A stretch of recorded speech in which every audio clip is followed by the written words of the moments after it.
गोलियां चलाने लगता है। अस्सलामु अलैकुम व रहमतुल्लाहि व बरकातुहू। I am Sarfaraz from Parsa class 9 in this Murad Memorial Public School. Respected teachers, guardians, dearest brothers and sisters, आज मैं आजादी के इस शुभ अवसर पर आपके सामने हमारे पूर्वजों के बलिदान पर कुछ बोलना चाहता हूँ। ये मेरा सौभाग्य है कि आजादी के इस पर्व के मौके पर मुझे बोलने को मिला। आज नाज़ी वक्त हो गए हैं, हमें अंग्रेजों की गुलामी से आजाद हुए। पूरे 200 सालों तक अंग्रेजों ने हमारे देश पर राज किया, हमारे पूर्वजों को गुलाम बनाकर रखा। और सबसे हैरानी की बात यह है कि हिंदुस्तान, पाकिस्तान और बांग्लादेश उस समय हमारे देश का एक बहुत बड़ा हिस्सा था। इतना बड़ा देश और अंग्रेजों ने कब्जा कर लिया। कब्जा कर लिया ये अलग बात है, उन जालिमों ने हमारे पूर्वजों पर इतने खौफनाक जुल्म किए जिसके इतिहास कभी नहीं भूले। लेकिन बड़े अफसोस के साथ कहना पड़ रहा है कि हमारे देश के लोग इस आजादी की वैल्यू को भुला दिया है। देश के लोगों को आज मैं इस मन से ये एहसास दिलाना चाहता हूँ, ये हमें मिली आजादी ये एक दिन का खेल नहीं है, पूरे 200 सालों का संघर्ष है।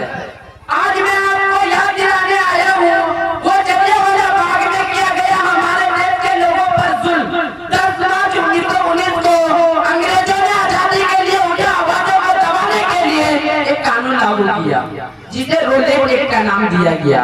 इस कानून में था कि अंग्रेज किसी भी भारतीय को शक के आधार पर गिरफ्तार करके उसे 2 साल तक जेल में बंद कर सकता था। इतना ही नहीं, अगर कोई भारतीय पर जुल्म होता तो वो कोर्ट में अपील करके अधिकार छीन लिया। इसी कानून का विरोध करने के लिए हमारे देश के लोगों ने पंजाब के अमृतसर जलियांवाला बाग में शांतिपूर्वक प्रदर्शन कर रहे।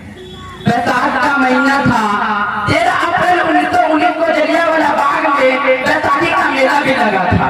दूर दूर से लोग मेला देखने आए थे। कुछ लोग प्रदर्शन कर रहे थे और कुछ लोग मेला देख रहे थे। तभी अंग्रेज के अफसर जनरल डायर 50 सैनिकों के साथ जलियांवाला बाग में आता है और बेकसूर निहत्थे लोगों पर अंधाधुंध गोलियां चलाने लगता है। लगभग 1650 गोलियां जलाई जाती है और 13 अप्रैल 1919 को 3:30 बजे 379 बेकसूर लोगों को मौत का घाट उतार देता है और 1200 लोगों को घायल कर देता है। और आज हम इस आजादी की कदर नहीं करते। कैसे भुला सकते हैं हम उन भारतीय मासूम की कुर्बानी? एक दो नहीं, यहाँ पर ऐसे 10 लाख जुल्म किए अंग्रेजों ने हमारे पूर्वजों पर, तब जाकर ये आजादी हमें मिली। ये आजादी हमें हमारे पूर्वजों ने अपने आप को मौत का घाट उतार कर यह तोहफा हमें दिया है। हर भारतीय का फर्ज है आजादी के मान सम्मान को बचाए रखे। हमें आपसी में भाईचारा को बरकरार रखना होगा। जिस दिन हमने भाईचारा बुला दिए हम फिर से गुलाम हो जाएंगे। ये फैसला आपको करना है, आप क्या चाहते हैं, आजादी या गुलामी?